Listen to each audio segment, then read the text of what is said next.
Buenos días, damas y caballeros. El día de hoy vamos a hacer algo muy importante, algo muy relevante. Quisiera platicar con ustedes de algo que es realmente relevante. Vamos a hablar sobre un tema muy importante en una sección que acabo de inventar que se llama Aprendiendo con Natalia sobre la médula oblongada. Es el tema principal, este va a ser nuestro tema, aprendiendo con ella sobre neuroanatomía, a base de imágenes, a base de descripciones rápidas, gráficas, para poder saber y poder especificarnos un poco más al respecto del tema. Ok, y vamos con la primera imagen que es el tema 8.1. Aquí podemos ver que es un esquema de la superficie ventral del tallo encefálico que muestra las principales características y las estructuras de la superficie ventral del puente. Aquí podemos apreciar cómo está el puente, se puede ver la imagen, aquí podemos ver fácilmente cómo está bien entallado con sus nervios saliendo la médula oblongada, que es esta área. Aquí podemos apreciar un poco más la imagen. Y la imagen 8.2 sería esta que está aquí abajito.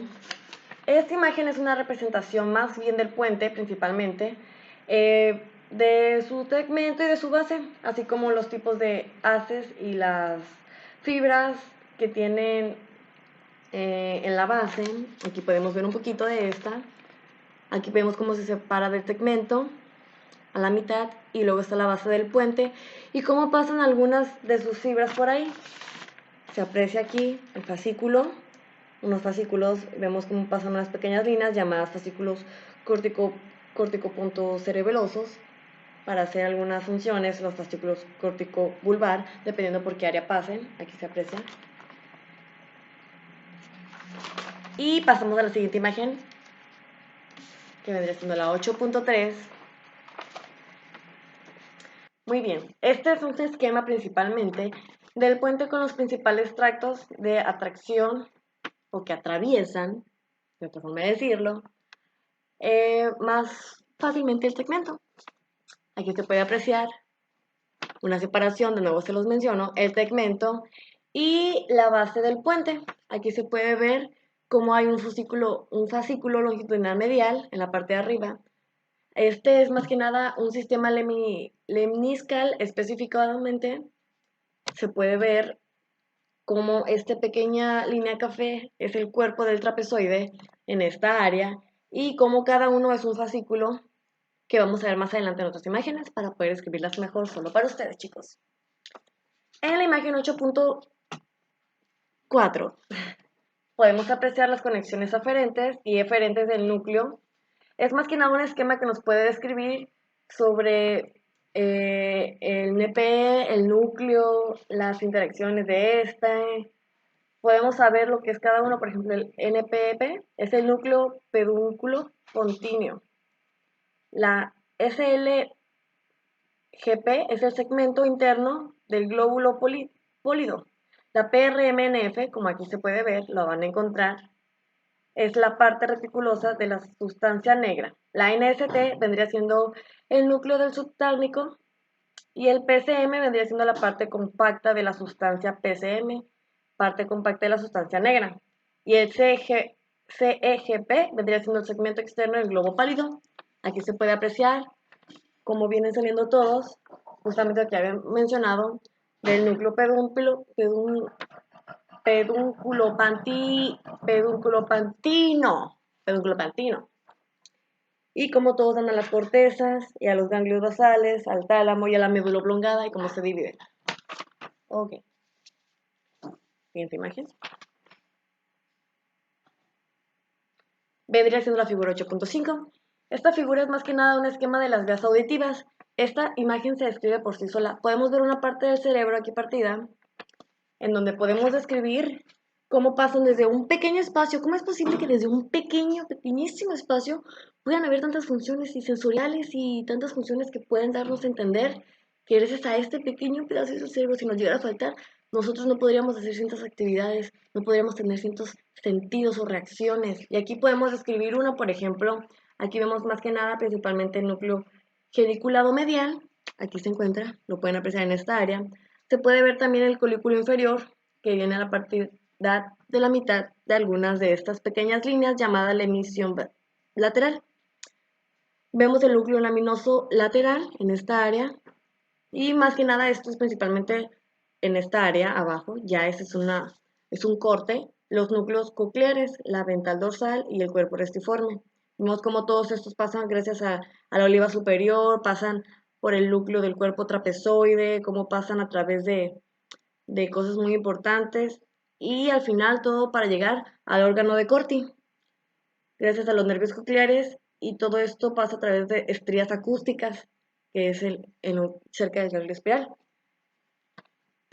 En la siguiente imagen podemos apreciar la figura 8.6.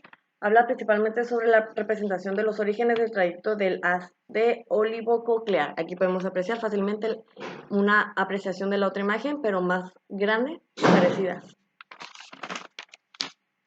En la imagen 8.7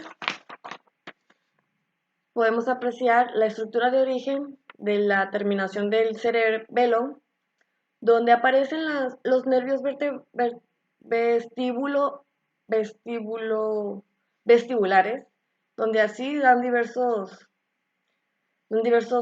cuerpos gracias al ganglio del Zacarpa, un nombre extraño para un tema de neuroanatomía, no lo creo. Bueno, y podemos ver cómo están los núcleos vestibulares, y aquí pasa del núcleo vestibular hacia el nervio vestibular, y todo esto va a los conductos anterior y horizontal del aurículo sacculo, del conducto posterior sacculo, y todo esto también pasa hacia el cerebelo, con el cuerpo yuxtarrestiforme. Aquí también podemos apreciar en la imagen de abajo una representación de los aferencias mayores a núcleos vestibulares, como pasan desde aquí, pasan acá por unos fascículos, pasan por los núcleos vestibulares al cerebelo y dan tracciones. En la siguiente imagen podemos apreciar también el esquema de las conexiones eferentes de los núcleos vestibulares FLM, como ya habíamos mencionado, el fanículo de la longitudinal medial. Aquí podemos apreciar el cerebelo, una obra maestra de Natalia, gracias. Los fascículos como pasan a través del cuerpo yuxtarrexiforme hacia el cerebelo, desde la FLM hacia el médula espiral. En la parte de abajo también podemos ver una representación de los efectos de las lesiones del fascículo longitudinal. Este principalmente es una FLM sobre los movimientos de los ojos conjugados. La flecha en zigzag demuestra una indicación del nistagmo. El nistagmo es un movimiento involuntario sobre los ojos que hace que se muevan rápidamente, que no lo permitimos nosotros, no es voluntario. En la siguiente imagen podemos apreciar un esquema de los núcleos de origen del curso y las áreas de inervación del facial del nervio craneal. Aquí podemos apreciar cómo en un núcleo se dan algunas cosas sensoriales, por ejemplo al oído, algunos para escuchar, algunos van para los faciales, algunos van para las glándulas. En la imagen de abajo podemos apreciar la representación del cerebelo con un pares faciales craneales centrales principalmente. Aquí se puede apreciar. Ok, siguiente imagen. En esta imagen vemos principalmente un esquema de lesiones de los nervios faciales en diferentes sitios y manifestaciones clínicas de cada una de estas. Aquí podemos ver cómo dan los giros y cómo pasan por algunos núcleos. En la siguiente imagen podemos apreciar una representación de los orígenes de aferencias, modulaciones del núcleo abductor. Y esta es una imagen sola, también es otra imagen que es el esquema de las manifestaciones clínicas del resultado de lesiones en el núcleo A y en el núcleo B. Podemos ver eso. Ok. En la representación que vemos aquí, en la dirección de la mirada, podemos ver que nos ilustra la base de la parálisis de la lesión del núcleo abductor. Esta es ya como una parálisis que no es correcta. Aquí podemos ver algunas descripciones de esta enseguida. Ok, la siguiente sería el esquema de las lesiones del neuroabductor y del núcleo abductor junto con sus manifestaciones clínicas. Aquí podemos apreciar diferentes bases de este, por ejemplo en la A, que son signos de neurona motora superior contralaterales, con el núcleo abductor de una forma. En la parte B, con la pérdida de control, la sinestesia y el acto discriminativo. Y en la parte C, la parálisis facial periférica ipsilateral. ¿Cuál es la diferencia en estos? Podemos ver que, por ejemplo, los núcleos de abductor en la parte A y en la parte C están diferentes.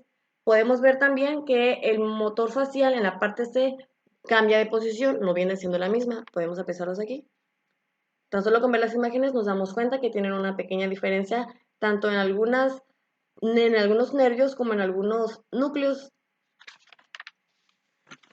En las siguientes imágenes podemos ver, ya en la figura 8.18, tranquilos, ya vamos a terminar, pero nos estamos paseando bien para esas explicaciones, ¿cierto? En esta podemos ver principalmente una bellísima y perfecta representación de las células del origen y el curso de la raíz sensorial del nervio trigémino. Aquí podemos ver cómo empiezan, cómo pasan por los fascículos espinales, el ganglio, principalmente el ganglio semilunar y el núcleo sensorial principal. Aquí podemos ver en la siguiente imagen que es un esquema compuesto de las raíces aferentes y eferentes sobre los nervios trigéminos núcleos. De este, aquí podemos apreciar en la parte aferente y en la parte eferente la diferencia, yo creo que es obvia. Esta parte queda aquí, viene cruzando por esta área y pasa por acá, que vendría siendo los núcleos del mesencéfalo y los núcleos principales, vía al núcleo espinal. En la siguiente imagen podemos apreciar también una representación de los terrenos de la vascularización en el puente rostral. Esta imagen, esta bellísima representación del puente rostral, podemos apreciar que tiene diferentes posiciones en esta base. Por ejemplo, aquí a la mitad podemos apreciar que hay ramas circunferenciales largas, arteriales, basilar y cerebeloso superior. Muy corto el nombre, ¿no? También podemos apreciar unas ramas circunferenciales cortas de la arteria basilar y las ramas paramedianas de la arteria basilar. Y acá de este lado los fascículos, lo que vendría siendo la misma, pero con una descripción más adentrada en esta área. En la parte de abajo también podemos ver un esquema del territorio vascular en la parte caudal del puente. Aquí podemos apreciar cómo empieza desde la vermis del cerebro hasta los últimos nervios y las ramas. Estas vendrían siendo las ramas, el núcleo, los circulitos, y los nervios. Y algunas fibras, claro, como vendría siendo la fibra de pontocerebelosas. Y bueno, chicos, esto sería todo por mi parte. Muchísimas gracias por su atención. Los dejo para que puedan recordar más información. Chao, chao. Si tienen alguna duda, yo tengo una duda para ustedes. ¿Alguna vez han visto un perro estornudar? Porque eso también tiene que ver con este tema, ya que es algo sensorial de un sistema. Pero chao, chao.